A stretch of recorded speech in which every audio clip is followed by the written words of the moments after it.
I was arranging flowers in the sunroom when I heard the harsh whispers coming from the dining room. At first, I thought they were discussing the upcoming charity gala or perhaps the family business.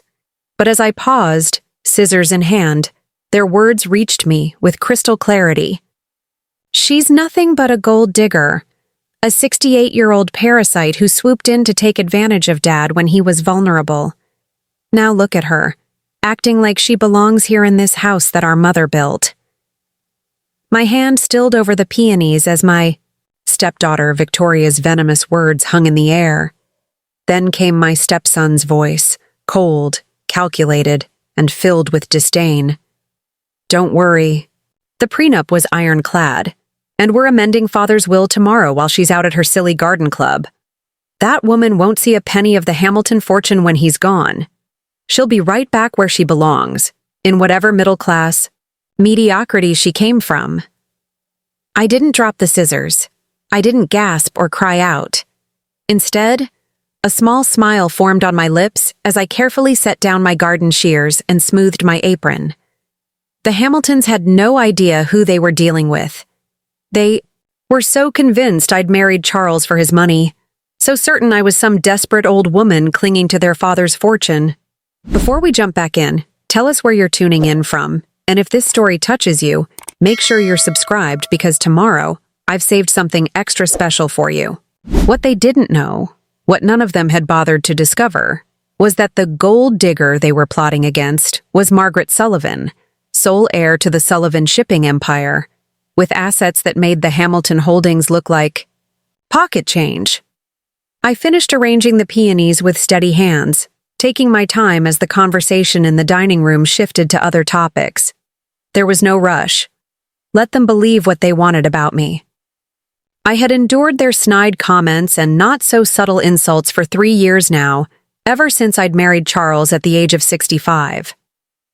3 years of Victoria's cold stares across the dinner table, of Alexander's condescending explanations about finances, as if I couldn't possibly understand the complexities of money management. 3 years of being the outsider, the interloper, the woman who would never measure up to the sainted Elizabeth Hamilton, their mother who had passed away 5 years before I met Charles. I carried the finished flower arrangement into the formal living room, placing it on the antique mahogany table that Catherine, Charles's youngest daughter, had once told me was a family heirloom that predates your relationship with father by 2 centuries. I remember smiling politely at the time, not bothering to mention that I had similar pieces in storage from my family's historic Boston estate, pieces that made this table look like mass-produced furniture. The grandfather clock in the hallway chimed noon, reminding me that Charles would be home soon for lunch. Charles Hamilton, my husband of 3 years, wealthy industrialist and owner of Hamilton Industries.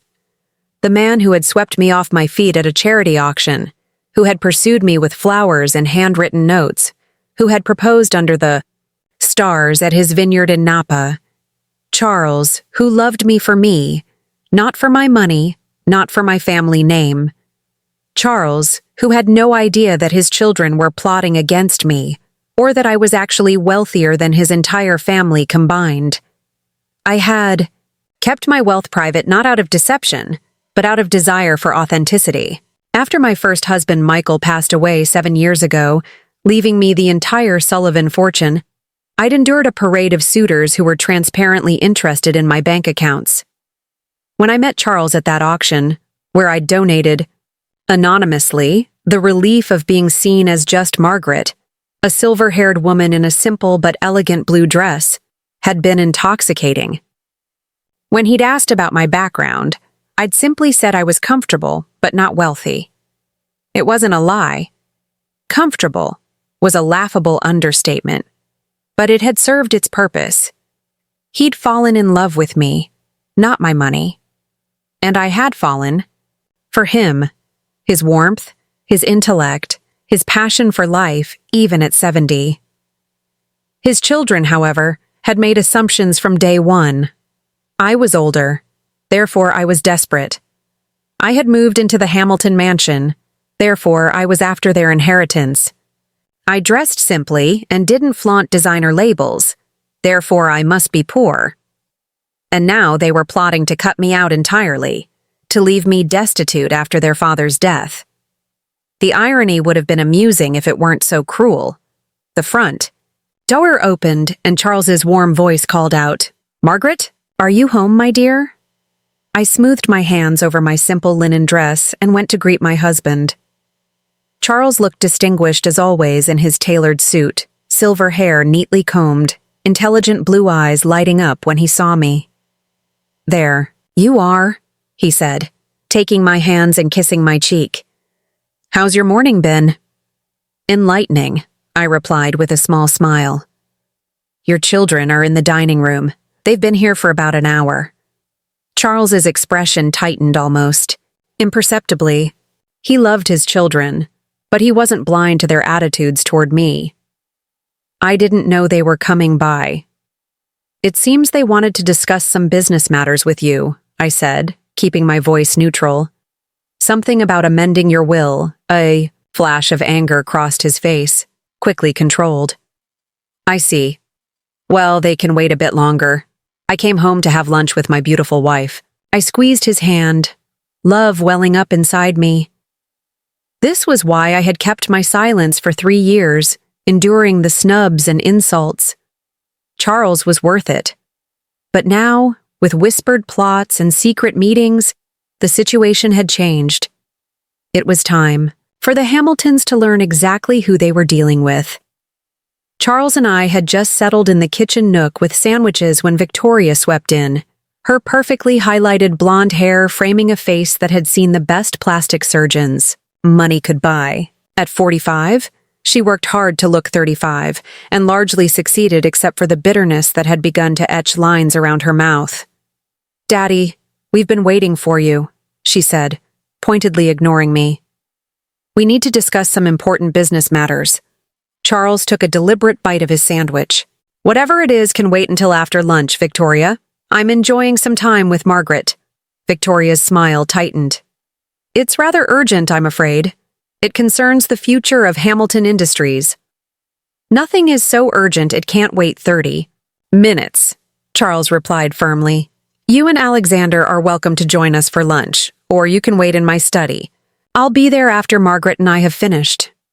Victoria glanced at me then, her gaze cold. "This is a family matter, Daddy." The implication hung in the air. I wasn't family. Charles's hand tightened around his water glass, but before he could respond, I spoke up. "You know, Victoria, I've been thinking about redecorating the East Wing. Perhaps you'd like to help. I know how important this house is to you." My voice was smooth as honey, giving no indication that I'd overheard their earlier conversation. Victoria's expression flickered between suspicion and surprise. It was the first time I'd explicitly acknowledged her attachment to the house. "The East Wing has been the same since Mother designed it. It doesn't need changing." "Change can be difficult," I acknowledged with a gentle smile. "But sometimes it reveals unexpected treasures. You might be surprised by what you discover when you look beneath the surface." Victoria's eyes narrowed slightly, clearly trying to decipher if there was a hidden meaning in my words. "I prefer things as they are," she finally said, "clear and transparent." "Do you?" I asked, raising an eyebrow. "I've always found that people who insist on transparency often have the most to hide." A flush crept up Victoria's neck. Charles looked between us, sensing the undercurrent but not understanding its source. "Victoria, please tell Alexander that I'll meet you both in my study in half an hour. Now, if you'll excuse us." With a tight nod, Victoria turned on her expensive heel and left. Charles sighed heavily. "I'm sorry about that, Margaret. My children can be difficult." "They love you," I said simply.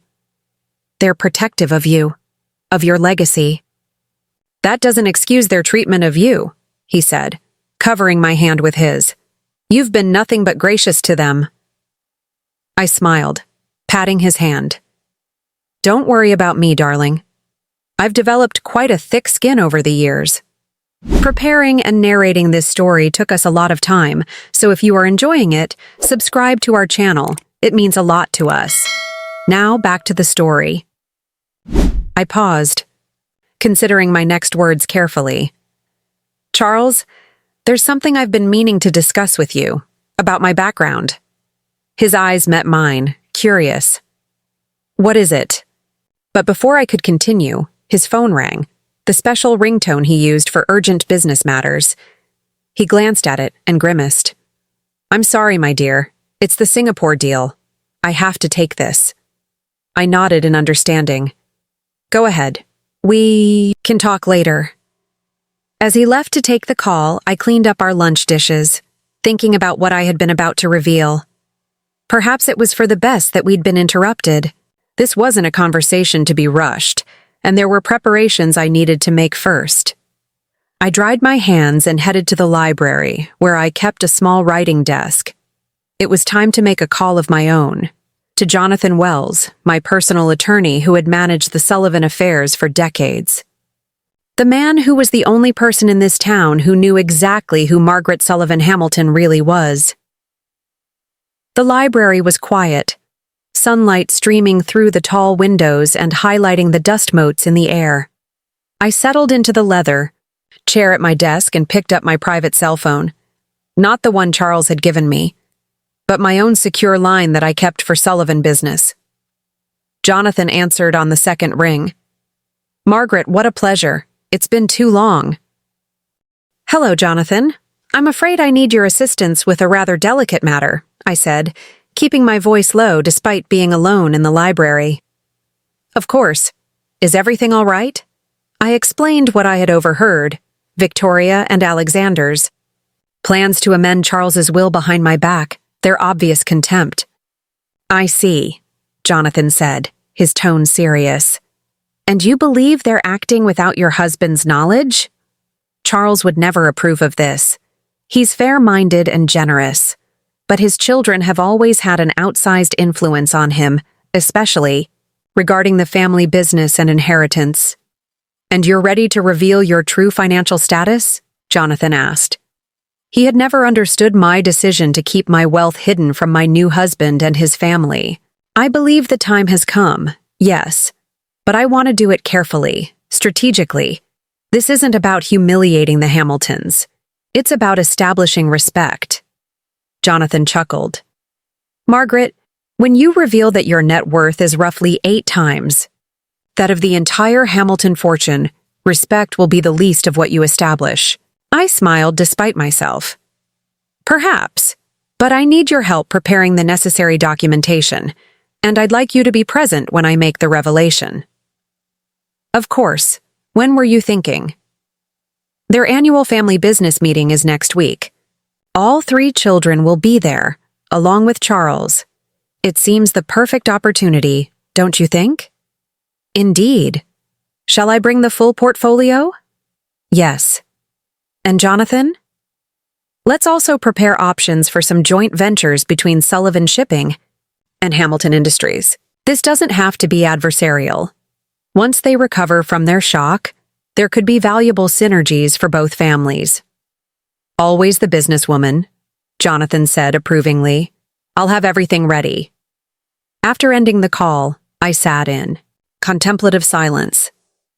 For 3 years, I had kept my true identity quiet, content to be simply Margaret, Charles's wife. The arrangement had suited me. After decades of being courted for my money, being loved for myself had been refreshing. But I was no longer willing to endure his children's contempt and scheming. It was time for the Hamiltons to learn who they were dealing with. I was interrupted from my thoughts by a soft knock at the library door. It was Catherine, Charles's youngest at 38, and the least openly hostile of his children. Unlike her siblings, who had inherited their mother's blonde coloring, Catherine took after Charles with dark hair and thoughtful blue eyes. Margaret? Father's looking for you. The meeting in his study is over. I closed my journal and stood. Thank you, Catherine. How did it go? She hesitated, conflict evident on her face. Unlike Victoria and Alexander, Catherine occasionally showed signs of wanting to establish a relationship with me. They didn't get what they wanted. Father refused to make any changes to his will? I see, I said neutrally, though inside I felt a surge of warmth for my husband's loyalty. Catherine fidgeted with the pearl bracelet on her wrist, a family heirloom I knew that had belonged to her mother. Victoria's upset. She said some things about me being a gold digger who doesn't deserve your father's money, I supplied calmly. Catherine's eyes widened slightly. You heard? It's hardly a new sentiment in this house, I remarked, gathering my cardigan. Your sister has made her feelings quite clear from the beginning. It's not personal, Catherine said weakly. She's just protective of our family legacy. I paused by the door, looking Catherine directly in the eye. Everything is personal, Catherine. Money, legacy, family, they're all deeply personal. The question is whether we let our assumptions about others dictate our actions without bothering to learn the truth. What truth? She asked, something like curiosity flickering in her expression. I smiled enigmatically. That appearances can be deceiving. That perhaps there's more to your father's wife than a woman who married into wealth. Before she could respond, I left the library to find Charles. He was in the garden, his favorite place to decompress after difficult conversations. I joined him on the stone bench beside the rose bushes I had helped revitalize after years of neglect following his first wife's death. That couldn't have been pleasant, I said softly, taking his hand. Charles sighed. Heavily. They want me to change my will, to put everything into a trust they control, with you receiving only a modest stipend. His jaw tightened. As if I would ever agree to something so insulting. They're afraid, Charles. They don't know me like... You do? They've had 3 years to get to know you, he said grimly. Instead, they've chosen to judge and condemn without evidence. He turned to face me fully. Margaret, I need to ask you something, and I want an honest answer. My heart quickened. Of course. Earlier, before my call interrupted us, you were about to tell me something about your background. What was it? I looked into his kind eyes and made a decision. The family meeting was still a week away, but Charles deserved to know now. I haven't been entirely forthcoming about my financial situation, I said carefully. Charles's expression remained open, curious rather than suspicious. In what way? When we met, I told you I was comfortable, but not wealthy.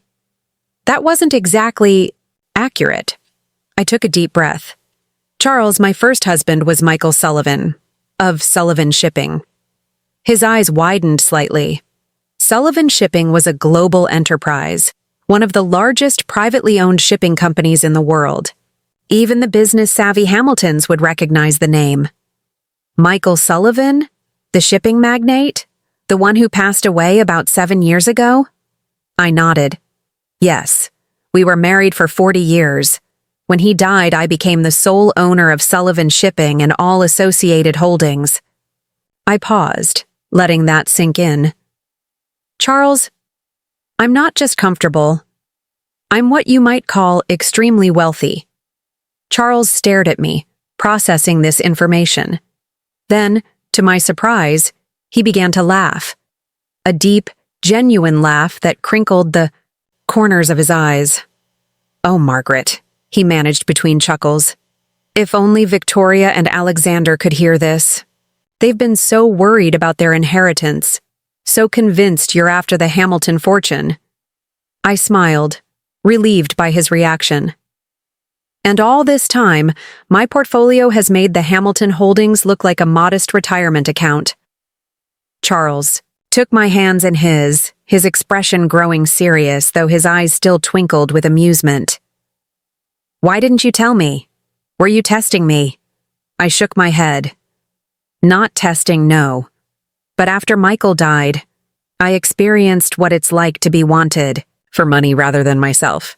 When I met you and you didn't recognize me, there aren't many photos of me in the press. It was refreshing. You liked me for me. I loved you for you, he corrected gently. I still do. I know, I said, squeezing his hands. That's why I married you. And why I've kept quiet about my background, even as your children made their assumptions. But after what I overheard today, Charles's expression darkened. What exactly did you hear?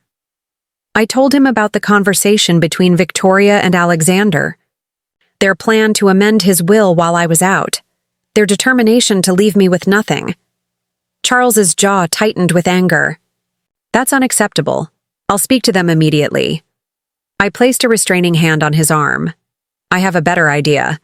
The annual family business meeting is next week, yes? Let's wait until then. A slow smile spread across my face. I think it's time for the Hamiltons to meet the real Margaret Sullivan. Charles looked at me, understanding dawning in his eyes. Then he began to laugh again, shaking his head in wonder. My dear, I believe that's going to be the most memorable family meeting in Hamilton history. Indeed, I agreed, a mischievous glint in my eye. They wanted transparency? Well, they're about to get it, along with a very valuable lesson about making assumptions. As we sat together in the garden, planning our revelation, I felt a weight lift from my shoulders. For 3 years, I had downplayed who I was, accepting subtle insults and contempt from Charles's children. But no more. The gold digger they had dismissed was about to show her true colors, and they were Sullivan blue, the color of old money, vast oceans, and limitless power. The week leading up to the Hamilton family business meeting passed with an electric undercurrent of tension. Victoria and Alexander had retreated to lick their wounds after Charles's refusal to change his will. But their cold glares whenever we crossed paths told me this battle was far from over. Only Catherine showed signs of curiosity, watching me with thoughtful eyes during our shared meals, as if trying to decipher the enigma I had suddenly become in her mind. Charles and I maintained our usual routine. Breakfast in the sunroom, his work at Hamilton Industries, my charity commitments and garden club meetings. But beneath this veneer of normalcy, we were meticulously preparing for what would undoubtedly be a seismic shift in the family dynamic. Jonathan had been sending documents for my review, financial portfolios and potential business proposals that would soon shatter the Hamiltons' perception of their stepmother. On Tuesday morning, I received an unexpected visitor while Charles was at the office. I was in the garden, pruning my prized heritage roses, when Catherine approached hesitantly, looking distinctly uncomfortable in the outdoor setting in her crisp white blouse and tailored pants. "Margaret, do you have a moment?" she asked, hovering at the edge of the garden path. I set down my pruning shears and removed my gardening gloves. "Of course, Catherine. Would you like some tea? I was about to take a break anyway." She nodded, and we settled at the wrought iron table under the pergola, where the housekeeper had already left a pitcher of iced tea in anticipation of the midday heat. I poured us each a glass, noting how Catherine's fingers tapped nervously against the tablecloth. "What's on your mind?" I asked directly, deciding to spare us both the pretense of small talk. Catherine took a deep breath. I wanted to apologize for Victoria and Alexander's behavior. What they were trying to do with Father's will, it wasn't right. I studied her face, searching for signs of insincerity but finding none. "Thank you, Catherine. That's very gracious of you. And," she continued, looking down at her untouched tea, "I wanted to ask about what you said the other day. About there being more to you than we assumed." A small smile played at my lips. "Are you asking if I'm really a gold digger, Catherine?" Her cheeks flushed. "No, I mean, I never thought—" She stopped, composing herself. "Victoria and Alexander have always been protective of Father's money. After Mother died, there were women who pursued him quite aggressively, and they assumed I was just another fortune hunter," I finished for her. "A particularly elderly and patient one." Catherine had the grace to look embarrassed. "They can be judgmental. And what about you, Catherine? What did you think when your father brought home a silver-haired widow he'd met at a charity auction? She considered this, twirling a strand of dark hair around her finger, a gesture so reminiscent of Charles that it made my heart soften toward her despite everything. I thought you made him happy, she said finally. After Mother died, he was existing, not living. You brought him back to life. I was touched by her candor. Your father brought me back to life too, you know. Widowhood can be a lonely path. Your first husband, Catherine ventured. What did he do? Father never mentioned. I took a sip of my tea, wondering how much to reveal before the official announcement. He was in shipping, I said simply. International trade. Was it a long marriage? 40 years, I replied. We met when I was 22, fresh out of business. School, one of the few women in my class. Michael was brilliant, driven. Much like your father in that regard. Catherine's eyebrows rose slightly. Business school? I thought... She stopped herself. You thought I was a housewife who married... Your father for financial security, I finished without rancor. It's all right, Catherine. Assumptions are natural. It's what we do with them that matters. She flushed again. I'm sorry. I waved off her apology. The family meeting is this Friday, isn't it? Catherine nodded. Yes, the quarterly review. Victoria's been working on some kind of presentation. She won't tell me what it's about, but she keeps saying it's essential for the family's security. I smiled inwardly, wondering how Victoria's presentation would stack up against the revelation I had planned. I look forward to it, I said mildly. I've always been interested in business operations. Catherine gave me a curious look but didn't press further. As she rose to leave, she hesitated, then asked, Why did you never correct us? About who you were? I considered her question carefully. When I married your father, I wanted to be valued for myself, not my background or other factors. And sometimes, Catherine, people reveal more of themselves when they think you have no power. She absorbed this, a new awareness dawning in her eyes. I'll see you at dinner, she said finally, and walked back toward the house with the thoughtful gait of someone reassessing long-held beliefs. That evening, I placed a call to my daughter Rebecca from my first marriage. At 43, Rebecca was the current COO of Sullivan Shipping and would eventually take over as CEO when I decided to fully retire. Unlike me, she had never stepped away from the family business, diving in headfirst after graduating from Harvard Business School. Mom, she answered warmly, how's life among the Hamiltons? Approaching a turning point, I replied, settling into the window seat of my private sitting room. I've decided to end my little experiment in anonymity. Finally, Rebecca exclaimed. I never understood why you let them think you were some kind of penniless widow, especially those awful stepchildren of yours. I laughed softly. Not all of them are awful. Catherine came to speak with me today. There's potential there. And the others? Victoria and the brother, Alexander?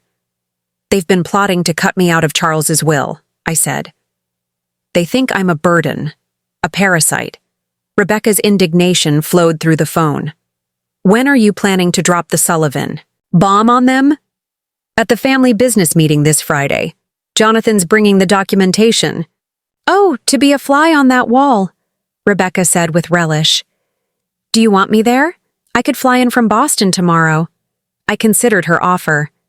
Having Rebecca there, brilliant, confident, undeniably successful, would certainly add impact to the revelation. But this was a delicate family matter, and introducing too many players might complicate the situation unnecessarily. Not this time, I decided. This needs to be between me and the Hamiltons. But perhaps you could clear your schedule. For next week? If all goes well, there might be interesting possibilities for collaboration between Sullivan and Hamilton. Synergy between shipping and manufacturing, Rebecca mused. It makes sense. Dad always said the Hamiltons ran a tight operation, even if their scale was modest compared to ours. Charles is an excellent businessman, I confirmed, and a good man. His children just need to understand that I'm not a threat to their legacy. In fact, I might be its salvation. After saying goodbye to Rebecca, I joined Charles for dinner. Victoria and Alexander had made excuses not to join us, but Catherine was there, quieter than usual, observing our interactions with new eyes. "How was your day, my dear?" Charles asked, serving me a portion of roast before taking his own. "Illuminating," I replied. "Catherine and I had a lovely chat in the garden." Charles glanced between us, pleased. "Did you? That's wonderful." Catherine nodded, a small smile playing at her lips. "Margaret was telling me about her first husband. He was in shipping, apparently." "Indeed he was," Charles said easily, as we had agreed to be forthright if directly asked. "Quite successful at it, too, from what I understand. An understatement of magnificent proportions. But Catherine didn't need to know that just yet. She would learn along with her siblings on Friday. "And your daughter from your first marriage," Catherine ventured. "What does she do?" "Rebecca followed in her father's footsteps," I said. "She works in the family business." "Will she be joining us for the family meeting?" Catherine asked, causing me to reassess her perceptiveness. "Not this time," I said. "But perhaps soon." The conversation shifted to other topics, but I could feel Catherine's attention, the wheels turning in her mind as she pieced together the fragments of information I had shared. Unlike her siblings, Catherine had an analytical mind, less clouded by emotion and preconception. I found myself hoping that after Friday's revelation, she might become an ally rather than an adversary. Thursday evening, the night before the meeting, Jonathan arrived in town. We met at a discreet cafe downtown, away from the Hamilton estate and the prying eyes of Charles's children. At 72, Jonathan Wells was still sharp as a tack, his legal mind undiminished by age. He had served the Sullivan family for nearly 5 decades, starting as a young associate under my father-in-law's trusted attorney, and eventually becoming our family's primary legal counsel. "Everything is in order," he confirmed, sliding a sleek leather portfolio across the table. "Financial statements, property holdings, company valuation, your personal net worth statement, all updated as of this quarter." I opened the portfolio, scanning the numbers that represented the Sullivan legacy, a shipping empire that spanned continents, property holdings in 12 countries, investment portfolios that had weathered economic storms and emerged stronger, philanthropic foundations that supported causes close to my heart. The total value made even me pause, despite having lived with these figures for decades. "And the business proposal?" I asked, turning to the last section. Jonathan nodded. "A preliminary outline for potential collaboration between Sullivan Shipping and Hamilton Industries. Nothing too detailed, just enough to show good faith and potential mutual benefit." I closed the portfolio, satisfied. "Perfect. Charles and I have discussed how to approach this. He'll open the meeting with the usual business, then hand the floor to me before Victoria can launch whatever scheme she's been preparing." Jonathan's eyes twinkled with anticipation. "In my 50 years of legal practice, I don't think I've ever looked forward to a meeting quite this much." I laughed softly. "It's not about humiliating them, Jonathan." "Of course not," he agreed, though his expression suggested he wouldn't mind if that were a side effect. "It's about establishing respect and clearing the air for a healthy family dynamic going forward." "Exactly. Though I won't deny a certain satisfaction in finally setting the record straight." After finishing our coffee, Jonathan escorted me to my car, a modest sedan that had been part of my understated persona these past 3 years. Tomorrow, perhaps, it would be time to bring the Bentley out of storage. That night, I slept surprisingly well, my conscience clear and my path forward certain. Charles, however, was restless beside me, getting up several times to pace by the window. Are you having second thoughts? I asked softly after his third trip out of bed. He turned, moonlight silvering his profile. No, not about revealing the truth. But I'm troubled by my children's behavior. I raised them to be better than this. I sat up, turning on the bedside lamp. They love you, Charles. They're protective of what they see as their birthright. That doesn't excuse their treatment of you, he said, coming to sit beside me on the bed. Or their underhanded plotting. I took his hand. Tomorrow will be a new beginning. Once they understand who I really am, they'll realize I've never been a threat to their inheritance. And if they don't? He asked, voicing the concern that had clearly been weighing on him. If they can't accept you even after learning the truth? I considered this possibility.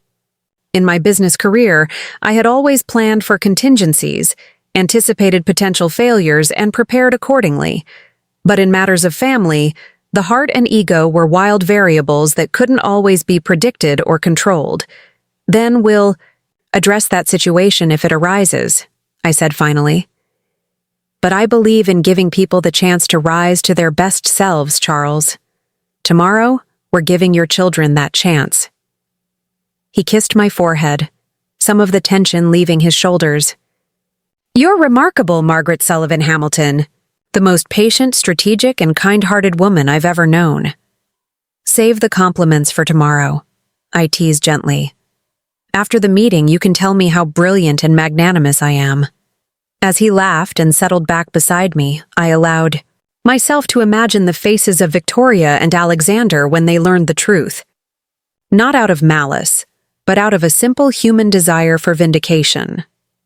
After 3 years of sideways glances and whispered insults, of being treated as an interloper and a gold digger, tomorrow would bring a reckoning. The so-called gold digger would finally reveal her true worth, not just in dollars and cents, but in dignity, restraint, and wisdom. And perhaps, if the Hamiltons were wise enough to recognize it, in the potential for a legacy far greater than they had ever imagined.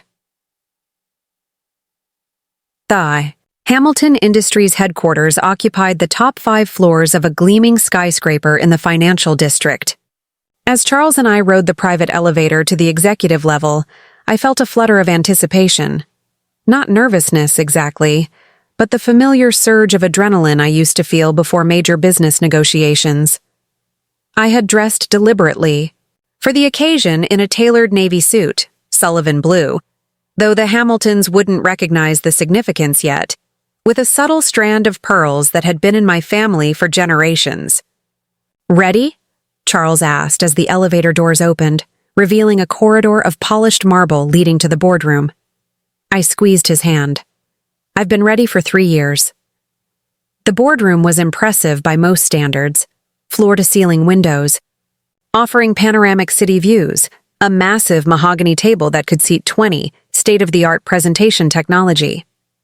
Having sat at tables where trillion-dollar shipping routes were negotiated, I found it charming rather than intimidating, but I could appreciate the statement it made. Victoria, Alexander, and Catherine were already seated, along with 5 other executives from Hamilton Industries' senior leadership team. Jonathan had arrived separately and was engaged in polite conversation with Hamilton's CFO, a distinguished-looking woman named Eleanor Winters, who, from what Charles had told me, was one of the few people who had occasionally challenged Victoria's more aggressive business strategies. Heads turned as we entered, eyes widening slightly at my attire. In the 3 years since marrying Charles, I had rarely dressed in business formal, preferring comfortable elegance for social occasions and practical clothing for my gardening and charity work. I could see the confusion on Victoria's face, the slight narrowing of Alexander's eyes as he tried to determine what this change in appearance might mean. "Good morning, everyone," Charles said, guiding me to the seat at his right hand, traditionally the place of honor in the Hamilton boardroom. Victoria, seated across from me, couldn't quite hide her grimace. "I believe most of you know my wife, Margaret." Nods and murmured greetings followed. I smiled pleasantly, noticing Catherine's curious gaze and the barely concealed hostility emanating from her siblings, And this, Charles continued, indicating Jonathan, is Jonathan Wells, who will be joining us for today's meeting. Your attorney? Victoria asked sharply, unable to contain herself. Why is he here? Charles raised an eyebrow at his daughter's tone. All in due time, Victoria. Shall we begin with the quarterly review? For the next 45 minutes, Charles led a standard business meeting, reviewing Hamilton Industries' performance over the past quarter, discussing market challenges and opportunities, and outlining strategic priorities for the coming months. Throughout, I observed the dynamics around the table with the practiced eye of someone who had led similar meetings for decades. Victoria was competent but forceful, often cutting off others to assert her points. Alexander was quieter but watchful, interjecting primarily on financial matters. Catherine contributed thoughtful analyses when asked, but seemed content to absorb rather than dominate. The executive team showed the polished deference of professionals who respected their CEO, but perhaps feared his children's future authority more. I caught Catherine glancing at me several times, clearly wondering why I was present for what had always been a family-only affair. I kept my expression pleasantly attentive, occasionally jotting notes on the portfolio Jonathan had prepared for me. Another oddity that didn't escape Victoria's notice. And now, Charles said, concluding the operational review. Before we move to new business, I'd like to invite Margaret to address the table. A charged silence fell. Victoria's pen clattered onto the table. Alexander straightened in his chair, a muscle working in his jaw. Catherine leaned forward slightly, her eyes intent on me. Thank you, Charles, I said, my voice steady and clear, as I opened my portfolio. I appreciate the opportunity to speak today. For the past 3 years, I've been honored to be part of the Hamilton family, though I recognize that my presence has caused certain concerns for some of you.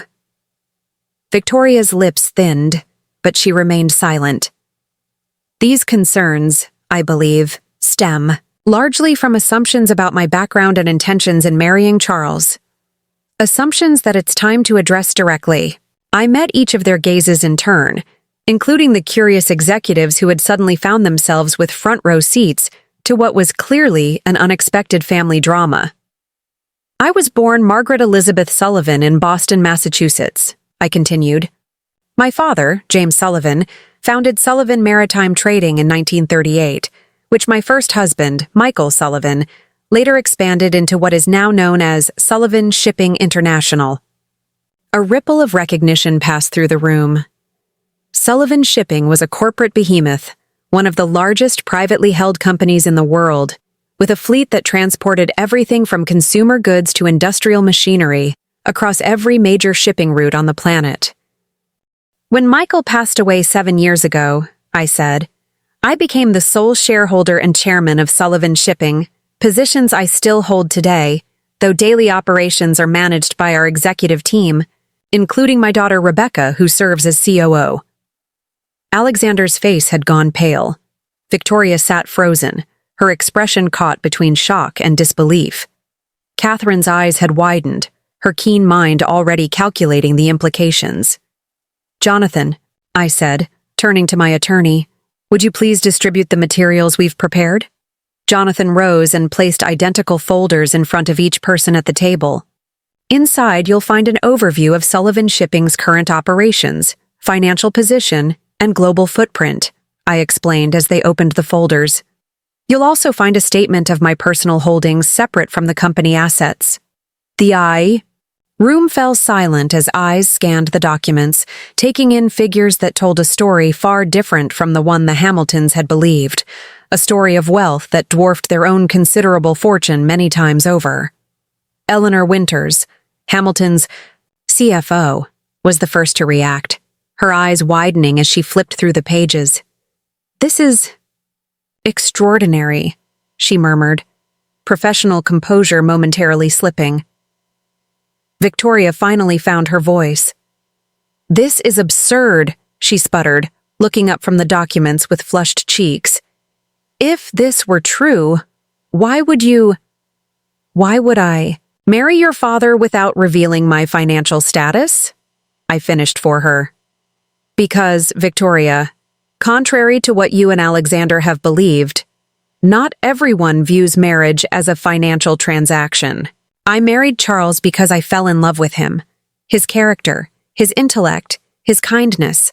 I wanted to be valued for myself, not my bank accounts. But the Hamilton estate, Alexander interjected, the first words he'd spoken directly to me in months.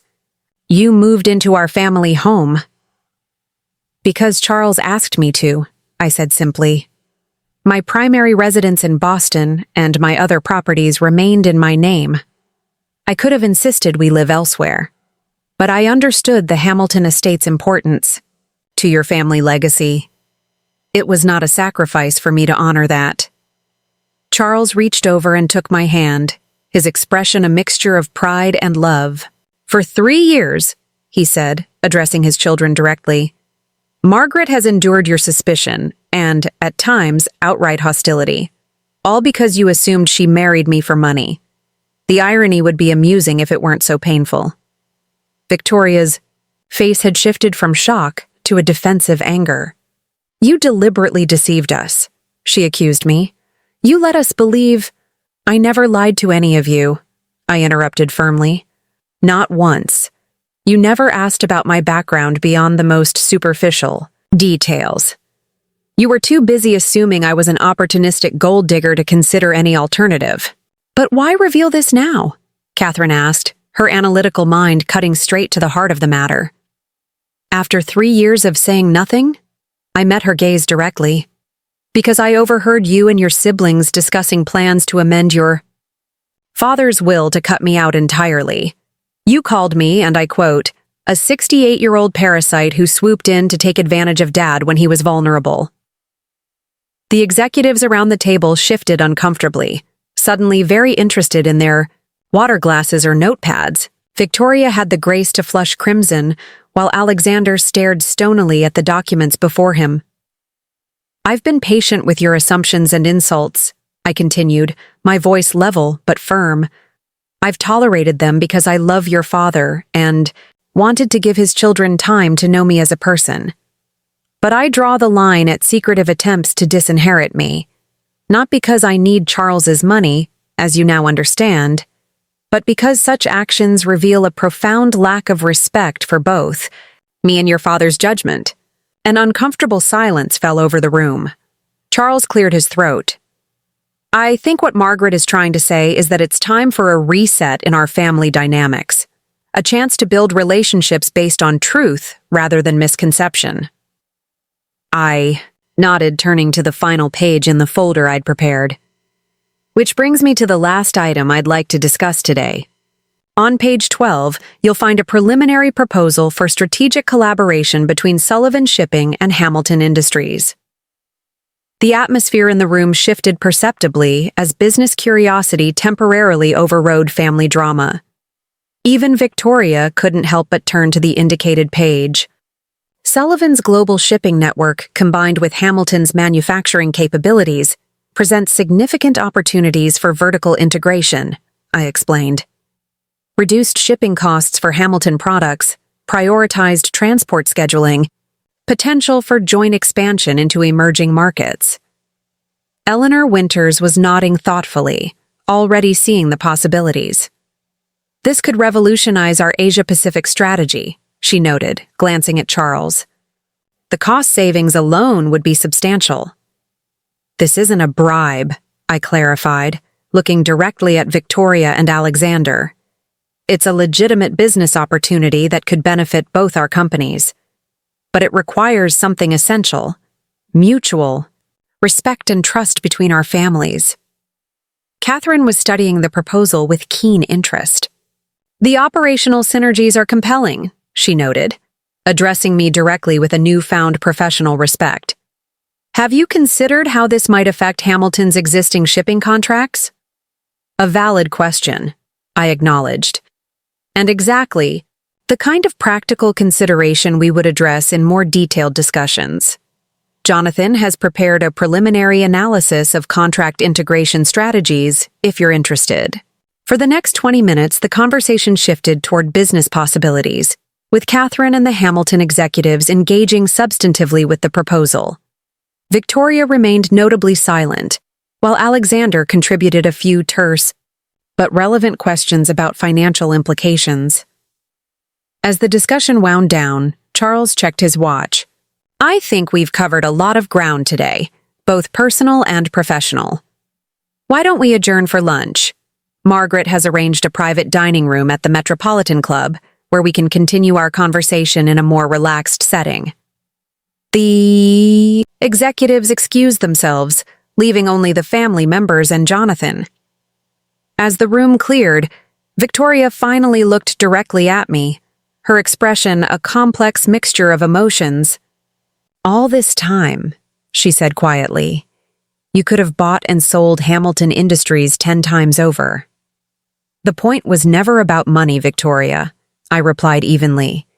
"It was about family. Something I hoped to become part of when I married your father." She stood abruptly, gathering her papers. "I need some air before lunch." Alexander followed her without a word, his expression unreadable. Only Catherine remained, studying me with new eyes. "Well," she said finally, a small, rueful smile playing at her lips, "I suppose this puts our conversation in the garden in a rather different light." I returned her smile. "Perhaps." "For what it's worth," she added, rising to leave, "I'm sorry for not seeing past my own assumptions." "It's a start," I acknowledged. "See you at lunch?" She nodded, then followed her siblings out, leaving Charles and me alone with Jonathan. "Well," my attorney said dryly, "that was certainly worth the trip from Boston." Charles exhaled slowly. "That could have gone worse." "It could have gone better too," I noted, gathering my materials. "Victoria and Alexander will need time." "And Catherine?" Charles asked. I smiled thoughtfully. "Catherine, I think, might surprise us all. She has her mother's looks, but your business acumen, and a flexibility of mind her siblings lack." As we prepared to leave for lunch, I felt a curious mixture of vindication and uncertainty. The truth was finally out, the misconceptions cleared away. But whether this revelation would heal the family rifts or deepen them remained to be seen. What was certain was that Margaret Sullivan Hamilton would never again be dismissed as a gold-digging burden. I had reclaimed my identity and my dignity. Whatever came next would unfold on entirely new terms, terms that acknowledged who I truly was, not who the Hamiltons had assumed me to be. The Metropolitan Club occupied the top floor of a historic building downtown, its elegant dining rooms offering panoramic views of the city. I had deliberately reserved the Winthrop Room, named after one of Boston's oldest families, a subtle reminder of my own New England heritage.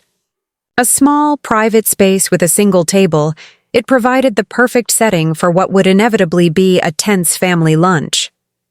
Charles and I arrived first with Jonathan, who had graciously agreed to stay despite the personal nature of the coming conversation. "Sometimes having a neutral third party helps moderate difficult discussions," he'd observed, and I was grateful for his diplomatic presence. The maitre d' had just poured our water when Catherine arrived, alone. "Victoria and Alexander are on their way," she said, taking a seat across from me. "They're processing." "I imagine so," I said dryly. "Thank you for coming ahead." Catherine studied me with new eyes. "I have questions," she admitted. "Many questions." "I expect nothing less," I replied, "and I promise complete honesty." Before she could begin, the door opened again. Victoria entered. First, her face a mask of composed professionalism that didn't quite conceal the turmoil beneath. Alexander followed, his earlier shock now hardened into something more calculating. "Shall we order before we talk?" Charles suggested once they were seated.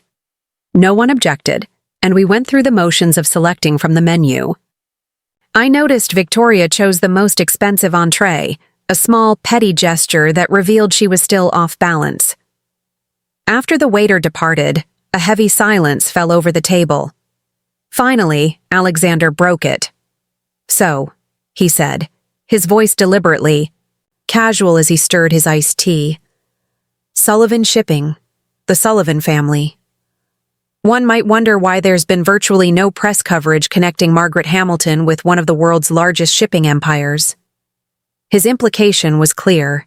He still doubted the truth of my claims, despite the documentation. "A fair question," I acknowledged.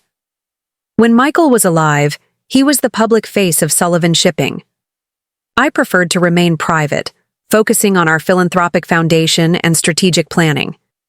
After his death, I made a conscious decision to step further back from public view. Privacy is something the truly wealthy understand the value of," Jonathan added smoothly. "Unlike newly minted millionaires who plaster their names on buildings, old money tends to avoid publicity."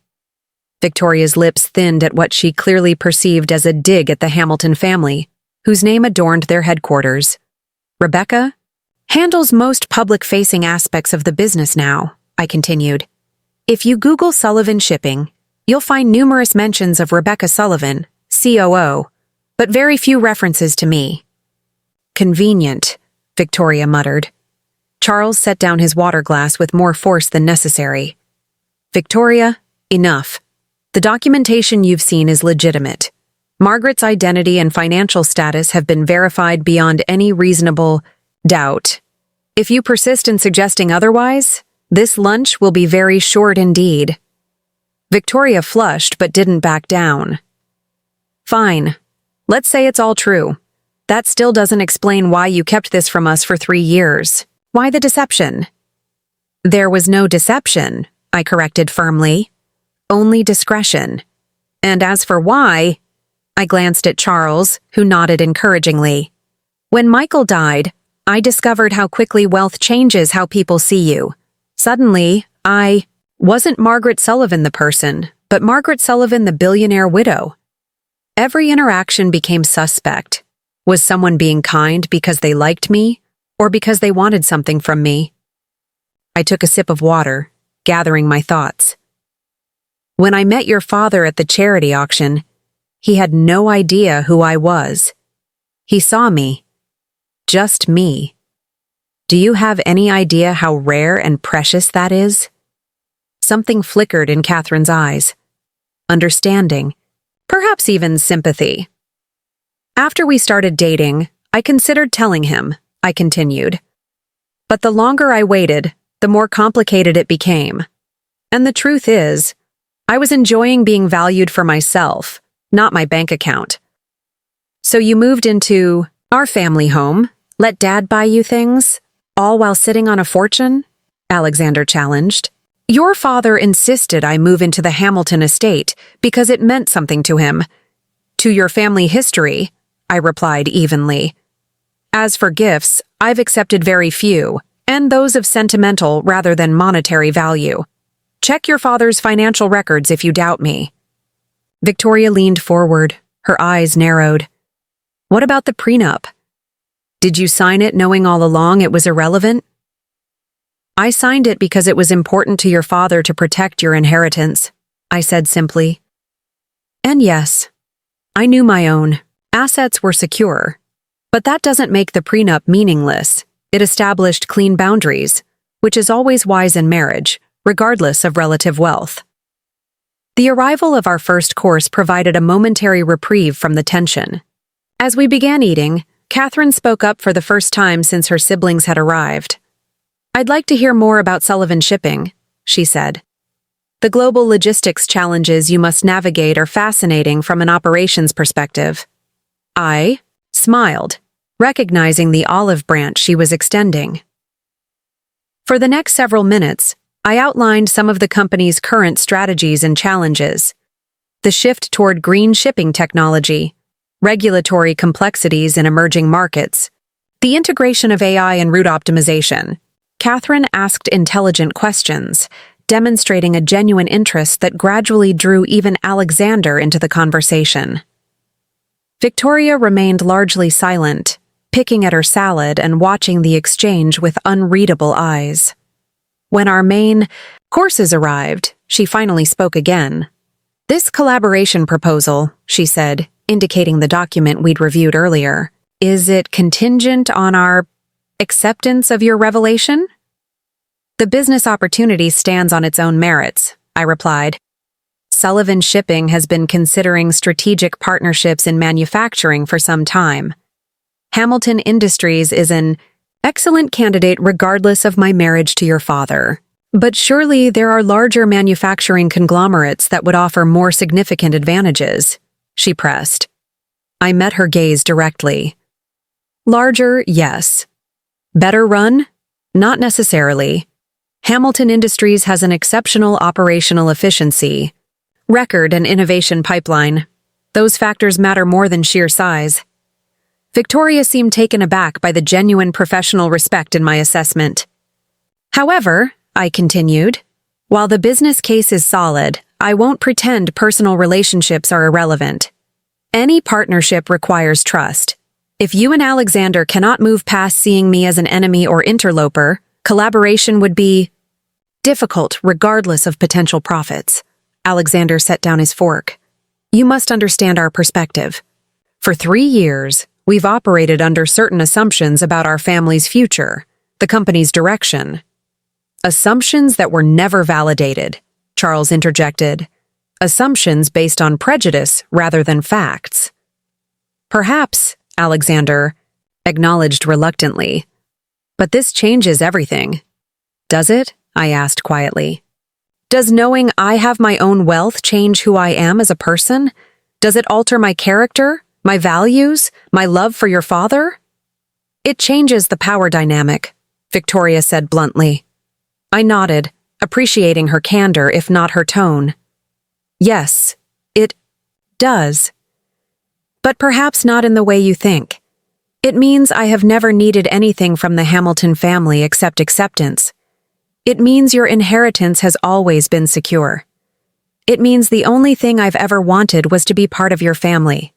Not for financial gain, but for the simple human desire to belong." A heavy silence fell over the table. The waiter appeared to clear our plates, and we declined dessert in tacit agreement that this conversation needed no further prolonging. "What happens now?" Catherine finally asked, looking between her father and me. Charles took my hand. "Now we move forward with truth, rather than misconception.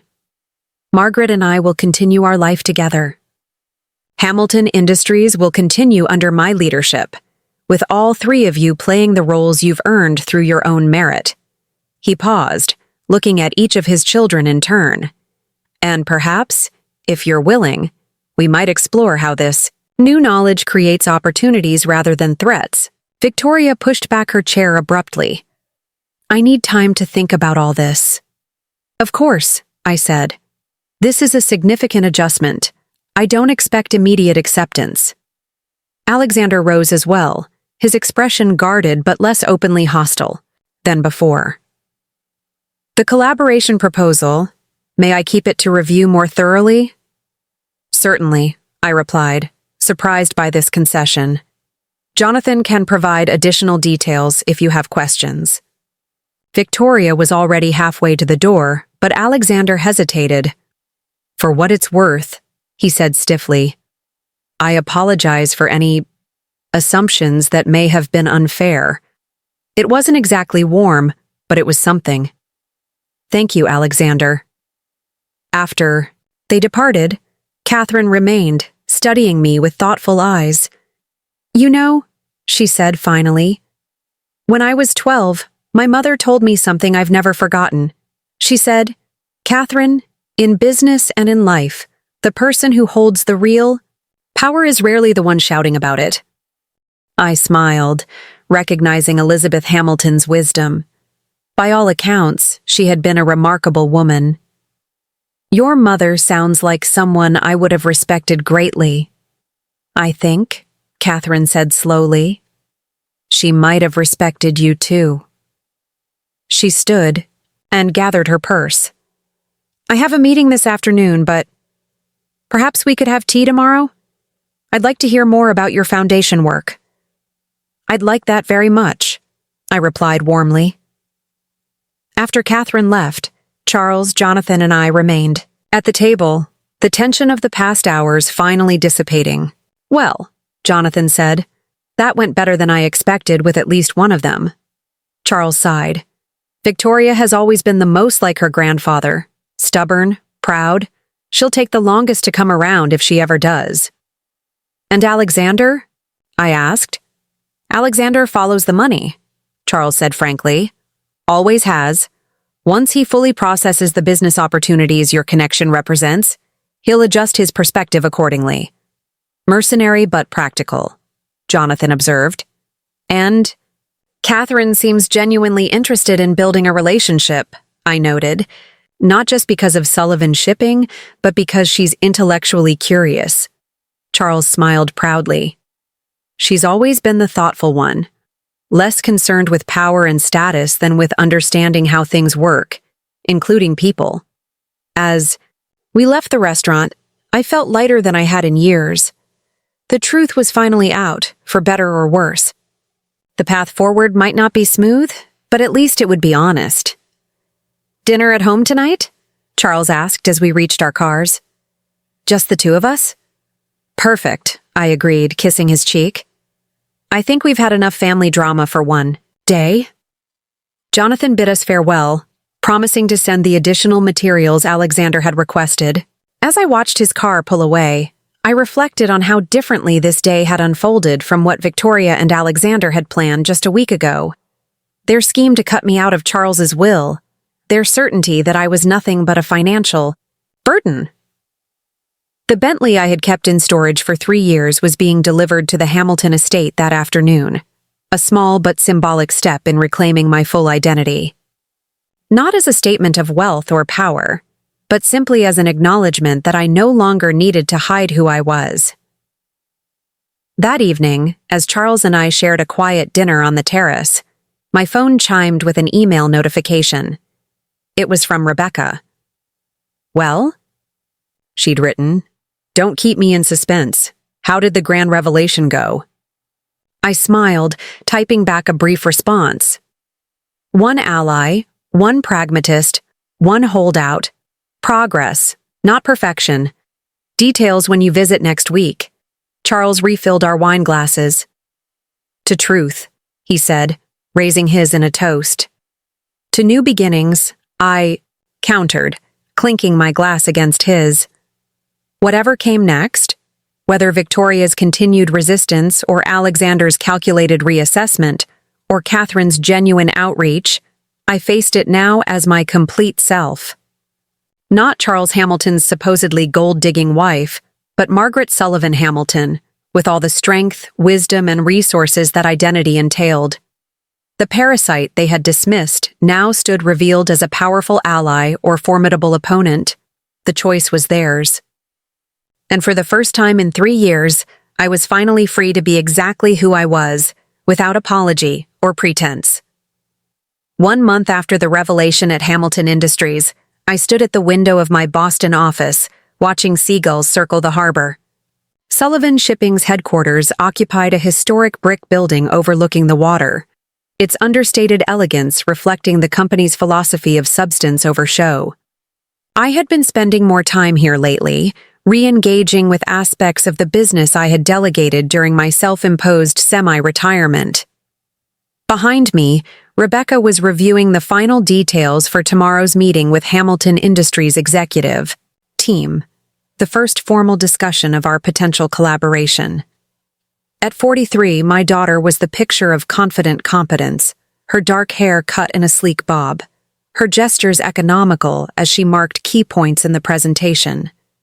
"The shipping cost reduction projections are impressive," she noted, glancing up from her tablet. "Alexander Hamilton requested these numbers specifically. I think he's finally convinced this isn't just some family favor." I smiled, turning from the window. "Alexander follows the money. Charles warned me that once he saw the potential benefits, his resistance would fade." "And Victoria?" Rebecca asked, arching an eyebrow. "Any thaw in the Ice Queen?" "Professionally cordial," I replied, returning to my desk. She hasn't missed a preliminary meeting, asks sharp questions, and addresses me as Mrs. Hamilton with impeccable politeness. But personally, I sighed. Still distant. She declined our dinner invitation last week, sent a beautifully worded apology citing prior commitments. Rebecca shook her head. Her loss. I'm looking forward to meeting Catherine, though. From what you've said, she sounds like someone I could actually work with. You two have similar minds, I agreed. Analytical, curious, more interested in solving problems than claiming credit. I paused, remembering the surprising turn my relationship with Catherine had taken over the past month. She's been coming by the house twice a week to discuss the Sullivan Foundation's educational initiatives. I think she's genuinely interested in our scholarship program for women in STEM. A soft knock interrupted us. My assistant, Elaine, who had been with me for over 20 years, poked her head in. Mrs. Hamilton, your husband is here. Charles entered, looking distinguished in a charcoal suit that highlighted the silver in his hair. Even after 3 years of marriage, seeing him still brought a flutter of pleasure. Ladies, he greeted us with a warm smile. Am I interrupting important Sullivan business? Just finalizing tomorrow's presentation, Rebecca said, rising to give him a quick hug. After her initial skepticism about my remarriage, she had grown genuinely fond of Charles. How was your morning at Hamilton? Productive, until Victoria and Alexander started bickering over the Asia expansion strategy again. Charles loosened his tie, taking a seat in one of the leather chairs facing my desk. I left Catherine mediating. She's surprisingly effective at getting them to compromise. Speaking of compromise, I said, how are they feeling about tomorrow's meeting? Charles's expression turned thoughtful. Alexander's fully on board. The numbers won Jonathan over completely. Victoria is coming. Around, she actually asked if you thought Sullivan's Pacific shipping lanes could support Hamilton's planned manufacturing facility in Malaysia. That's the first time she's directly sought my input, I noted, unable to hide my surprise. Baby steps, Charles said with a small smile. Oh, and Catherine asked if Rebecca could join us for dinner tonight. She said something about wanting to discuss collaborative leadership models in family businesses. Rebecca grinned. Sounds like my kind of conversation. I'm in. As they continued chatting, I reflected on the dramatic shift in our family dynamics over the past month. The revelation of my true identity and worth had forced a recalibration, not just of the Hamilton children's perception of me, but of the entire family's future. Charles and I had moved permanently into my Boston home 3 weeks ago, after 33 years at the Hamilton estate. The decision had been practical. Sullivan Shipping's headquarters was here, and the Hamilton mansion held too many memories of Elizabeth for our new beginning. Victoria had seemed relieved, though she'd hidden it behind talk of preserving family history. We'd kept Charles's city apartment for when business required his presence at Hamilton Industries, but Boston had become our primary residence. That evening, our dining room overlooking the harbor was filled with conversation and the gentle clink of silverware. Catherine, who had driven up from Connecticut that afternoon, was engaged in animated discussion with Rebecca about the challenges of navigating male-dominated industries. The shipping sector can't be much different from manufacturing, Catherine was saying. The old boy networks, the assumptions about women in leadership. Rebecca nodded emphatically. Exactly. I still walk into negotiations where men direct their comments to my male VPs, even after being introduced as the COO. It's changing, but slowly, I added, passing the wine. When I started at Sullivan 50 years ago, I was literally the only woman in the boardroom.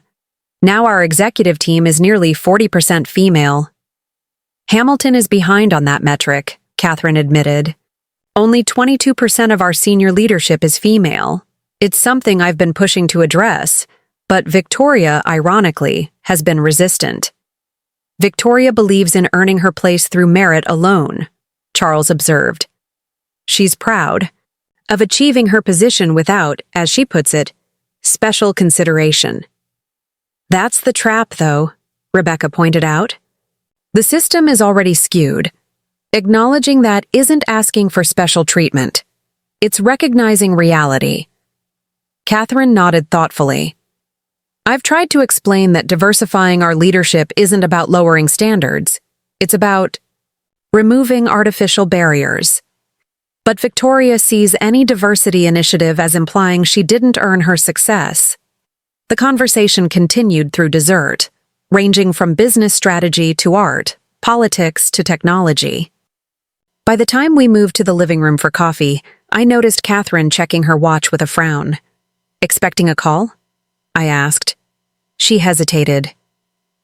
Actually, Victoria was supposed to text me when she finished reviewing the collaboration proposal. She promised to have her feedback to me by 9. Charles and I exchanged glances.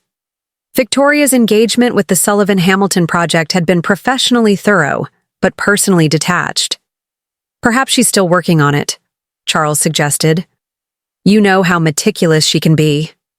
Catherine's phone chimed. She glanced down, her expression shifting to surprise. It's her. She wants to know if she can join our call tomorrow morning to discuss her feedback directly with Rebecca. Rebecca raised an eyebrow. Interesting. That would be the first time. She's sought direct contact with me. Tell her yes, I said, making a quick decision. And if she'd like to join us for dinner afterwards, she's welcome. Catherine typed the response, then looked up with an uncertain smile. She says she'll be there for the call, and she accepts the dinner invitation. A small breakthrough, but significant. Victoria had been the most resistant to the new reality, her pride making it difficult to acknowledge she had misjudged me so completely. This small step toward engagement felt like a victory. Later that evening, after Catherine and Rebecca had retreated to their respective guest rooms, Charles and I sat in the study enjoying a nightcap before bed. Do you think Victoria's coming around? I asked, curled beside him on the leather sofa that had once belonged to my father. Charles swirled his scotch thoughtfully. Victoria has always been the most like her mother, strong-willed, proud, protective of what she considers hers. But she's also practical. If this collaboration proves valuable to Hamilton Industries, she'll adapt. It's not just business acceptance I'm hoping for, I admitted. After 3 years of trying to connect with her, Charles took my hand. I know, and it may still happen. Victoria doesn't give her trust easily, but once given, it's absolute. Like someone else I know, I said with a smile, thinking of my own guarded nature. Indeed, Charles chuckled. Perhaps that's why you two clash. You're more alike than either of you would care to admit. The next morning dawned bright and clear. A perfect September day that brought Boston Harbor to sparkling life. From my office window, I could see ships coming and going, some bearing the distinctive Sullivan blue livery, others representing shipping lines from around the world. Rebecca arrived early, polished and prepared in a navy suit that echoed Sullivan's corporate colors. Catherine joined us shortly after, looking fresh despite her late evening, a genuine warmth in her greeting that still surprised me after years of Hamilton coolness. Victoria's arrival, precisely at 9, created a subtle ripple of tension. She was impeccably dressed in a cream suit that highlighted her blonde hair, her posture rigid as she entered the conference room where we had gathered. "Good morning," she said formally, shaking hands with Rebecca and nodding to the rest of us. "Thank you for accommodating my request to join this call." Rebecca, never one to waste time on unnecessary tension, moved straight to business. "I understand you have feedback on the collaboration proposal. We're very interested in your perspective, Victoria." For the next hour, I watched a side of Victoria I had rarely glimpsed. Sharp, insightful, thoroughly professional as she outlined specific concerns and opportunities in the proposal. She had clearly spent hours analyzing the document, identifying potential synergies and challenges with equal precision. Your assessment of the regulatory complexities in Southeast Asian markets is particularly valuable, Rebecca acknowledged. Sullivan has historically focused on North Atlantic and Pacific routes. Your expertise in the ASEAN region would be a significant asset. Victoria seemed momentarily taken aback by the genuine professional respect in Rebecca's tone. I spent 3 years developing our Malaysia strategy, she said, a hint of pride breaking through her formal demeanor. The local regulatory landscape is challenging. Perhaps you'd consider joining our advance team for the Jakarta negotiations next month? Rebecca suggested. We could use that perspective. The offer, a genuine professional opportunity rather than a family courtesy, visibly surprised Victoria. She glanced at me, perhaps expecting interference, but I kept my expression neutral, allowing Rebecca to lead as COO. I'd need to check my schedule, Victoria said carefully. But yes, I would consider that. When the meeting concluded, there was a new energy in the room, the excitement of smart, capable people recognizing potential in collaboration. As we gathered our materials, Victoria approached me directly for the first time that day. You're Sullivan. Foundation Educational Initiative, she said abruptly. Catherine mentioned you're expanding the scholarship program to include business leadership tracks for women. Yes, I confirmed, surprised by her interest. We're launching at 5 universities next fall. Victoria nodded, her expression difficult to read. Hamilton Industries has an internship program for female engineering students. There might be potential alignment worth exploring. It wasn't an apology for 3 years of cold hostility. It wasn't even particularly warm. But it was an olive branch, small, tentative, but unmistakable. I'd be very interested in discussing that, I said simply. The business dinner that evening was held at Liberty, an upscale restaurant overlooking the harbor. I had deliberately chosen a neutral location rather than hosting at my home, giving Victoria the emotional space to engage on her own terms. To my surprise, she arrived early, finding me already seated at our private table. Mrs. Hamilton, she greeted me formally. Margaret, please, I countered gently. We're family, after all. Victoria hesitated, then sat across from me. For a moment, we regarded each other in silence. 2 strong-willed women who had circled each other warily for 3 years. I owe you an apology, she said finally, the words clearly difficult for her. My assumptions about your motives for marrying my father were unfounded and unfair. I hadn't expected this direct acknowledgement. Thank you, Victoria. That means a great deal to me. I still don't understand, she continued, a hint of her characteristic bluntness returning. Why you endured our treatment for so long. With your resources, your position, why tolerate it? I considered my answer carefully. When you reach my age, Victoria, you learn that wealth and power aren't the only forms of capital worth cultivating. Family, connection, belonging, these have their own value. But we didn't make you feel like family, she pointed out, a rare flash of self-awareness. Quite the opposite. No, I agreed, but I saw the possibility, the potential. Your father loves you deeply, and I wanted to be part of that love, not an obstacle to it. I paused, then added, and I'm stubborn. Once I commit to something, or someone, I don't give up easily. A ghost of a smile flickered across Victoria's face. That, at least, we have in common. Before we could continue, Charles arrived with Rebecca, Alexander, and Catherine. The atmosphere shifted to something more general, but the private moment had served its purpose. A foundation, however tentative, for something beyond mere professional cooperation. Dinner progressed more easily than I had dared hope. Business. Talk gradually gave way to family stories, shared memories, even occasional laughter. Victoria remained the most reserved, but she participated, offering dry observations that sometimes bordered on humor. As dessert was served, Charles raised his glass in an impromptu toast To new beginnings, he said, looking around the table at his children and the women he loved. And to family, in all its complex, evolving forms. We clinked glasses, the simple ritual somehow significant. 3 months ago, I had overheard Victoria and Alexander plotting to cut me out of their father's life, dismissing me as a parasitic gold digger. Tonight we sat at the same table, not yet fully reconciled, but moving tentatively toward understanding. Later that night, as Charles and I prepared for bed in our Boston home, he wrapped his arms around me from behind, both of us looking out, at the harbor lights reflecting on the water. "Happy?"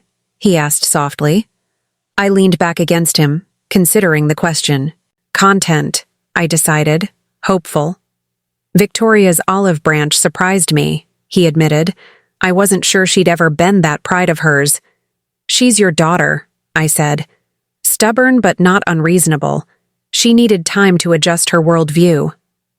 And Alexander seems completely won over by the business possibilities. I laughed softly. As you predicted, he follows the money. And Catherine is a gift, I said warmly. A bridge builder. She and Rebecca will change both our companies for the better, I think. Charles turned me in his arms, his expression suddenly serious. Thank you for your patience with my children.